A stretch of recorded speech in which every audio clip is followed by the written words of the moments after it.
اس کے بعد آگے اللہ تبارک و تعالی حضرت مریم کا اور عیسیٰ علیہ السلام کے ولادت کا پورا تفصیلی واقعہ بیان فرماتے ہیں کہ وَاذْكُرْ فِي الْكِتَابِ مریم، کہ اس کتاب میں مریم کا بھی تذکرہ کرو، اِذِ انتبذت من اہلہا مکانا شرقیہ،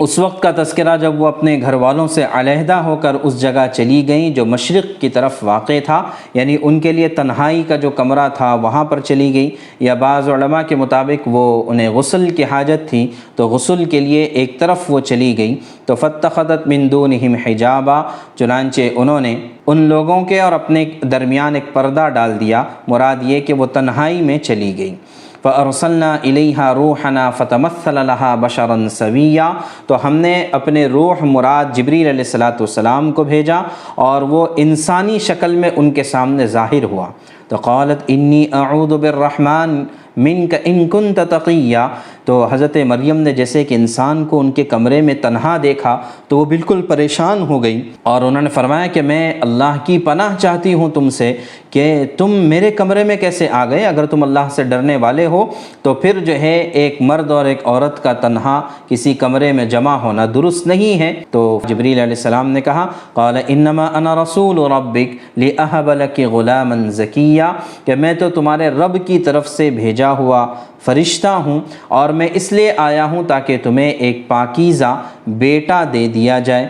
تو ان کو اور تعجب ہوا، قالت انا یکون لی غلام، مجھے بچہ کیسے ہو سکتا ہے کہ ولم یمسسنی بشر، کہ ابھی تک مجھے کسی انسان نے چھوا تک کے نہیں ہے، یعنی میرا نکاح نہیں ہوا ہے، سیدھی سی بات، ولم اک بغیہ، اور نہ ہی میں گنہگار ہوں، یعنی مراد یہ ہے کہ میں بدکار عورت بھی نہیں اور میرا نکاح بھی نہیں ہوا، تو پھر مجھے اولاد کیسی ہوگی، مجھے بچہ کیسے ہوگا؟ تو جبریل علیہ السلام نے کہا قال کذالک، ایسے ہی ہو جائے گا، قال رب کی ہوا علی ہین، کہ تمہارا رب تو یہ کہتا ہے کہ میرے لیے بہت معمولی بات ہے، کہ ویسے تو انسانوں کے لیے تو بہت مشکل چیز ہے کہ اللہ تبارک و تعالیٰ نے اپنی قدرت کاملہ سے حضرت آدم علیہ السلام کو جو پیدا فرمایا بغیر ماں کے اور بغیر باپ کے، پھر اللہ تبارک و تعالیٰ نے حضرت حوا کو پیدا فرمایا بغیر ماں کے، اس لیے کہ حضرت آدم ایک طرح سے باپ کی حیثیت رکھتے تھے،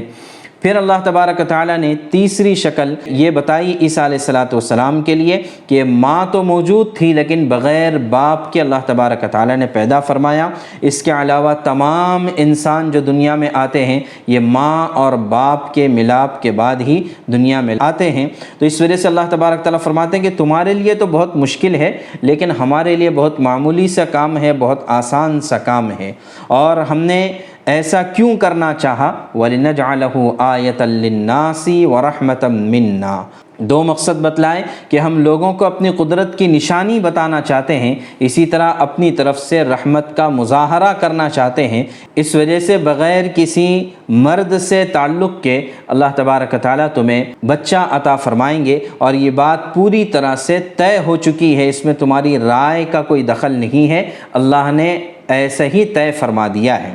چنانچہ ہوا ہے کہ جبریل علیہ السلام نے ایک پھونک ماری اور اس پھونک کے ذریعے سے ان کے پیٹ میں حمل تیار ہو گیا اور حمل ٹھہر گیا۔ ویسے تو حمل کے لیے 9 ماہ کی مدت لگتی ہے، لیکن اللہ تبارک و تعالیٰ نے آنن فانن ان کے حمل کو تیار کر دیا۔ فحملتہ فانتبذت بہ مکانا قصیا، چنانچہ پھر ہوا یہ کہ حضرت مریم اس بچے کو لے کر جب ولادت کا وقت قریب آیا تو وہ اس کو لے کر لوگوں سے الگ ایک دور مقام پر چلی گئی۔ فأجاءها المخاض إلى جذع النخلة، اور پھر جو ہے درد ذہن نے انہیں ایک کھجور کے درخت کے پاس پہنچا دیا، یعنی اب جب درد بڑھنے لگا تو یہ چلتے چلتے چلتے کھجور کے درخت کے پاس پہنچ گئی۔ اب جو ہے ان کی حالت پوری طرح سے ابتر ہو چکی تھی کہ کتنا نازک موقع ہوتا ہے ڈیلیوری کا اور ولادت کا، اس موقع پر یہ اکیلی تنہا ہے، کوئی نہ ان کا ساتھ دینے والا نہ دلاسا دینے والا،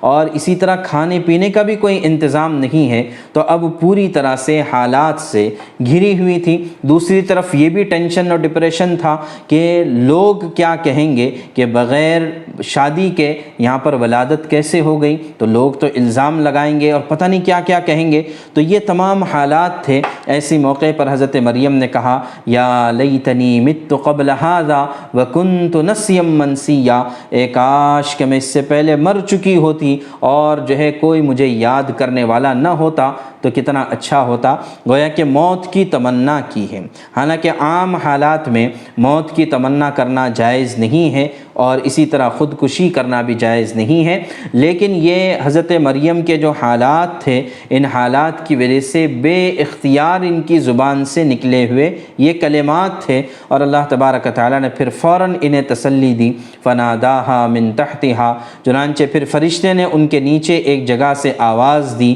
کہ اللہ تحزنی وقد جعل ربک تحتک سریا، کہ تم غم نہ کرو، پریشان نہ ہو، تمہارے رب نے تمہارے نیچے ایک چشمہ پیدا کر دیا ہے۔ چنانچہ وہیں اس پر ایک چشمہ جاری ہو گیا اور کھجور کا درخت تھا، تو لہٰذا اس کے بارے میں کہا وَهُزِّي إِلَيْكِ بِجِذْعِ النَّخْلَةِ تُسَاقِطْ عَلَيْكِ رُطَبًا جَنِيًّا، کہ اور کھجور کے تنے کو اپنی طرف ہلاؤ، اس میں پکی ہوئی تازہ کھجوریں تم پر جھڑیں گی۔ چنانچہ وہ کھجور کا درخت تھا، اس کو پکڑ کر جب ہلایا تو وہاں سے تازہ کھجوریں گری، تو لہٰذا کھجور ہے اور ساتھ میں پانی کا چشمہ ہے، تو اس وجہ سے پھر اب کہا فَكُلِي وَاشْرَبِي وَقَرِّي عَيْنًا، کہ اب کھاؤ پیو اور اپنی آنکھوں کو ٹھنڈا رکھو، یعنی ٹینشن مت لو کسی بھی طرح سے۔ فَإِمَّا تَرَيِنَّ مِنَ الْبَشَرِ أَحَدًا، ہاں البتہ اگر کوئی انسان آتا جاتا وہاں پر نظر آ گیا اور اس نے کچھ سوالات کیے، کچھ پوچھ لیا، تو یہ کہہ دینا کہ انی نذرت للرحمن صوما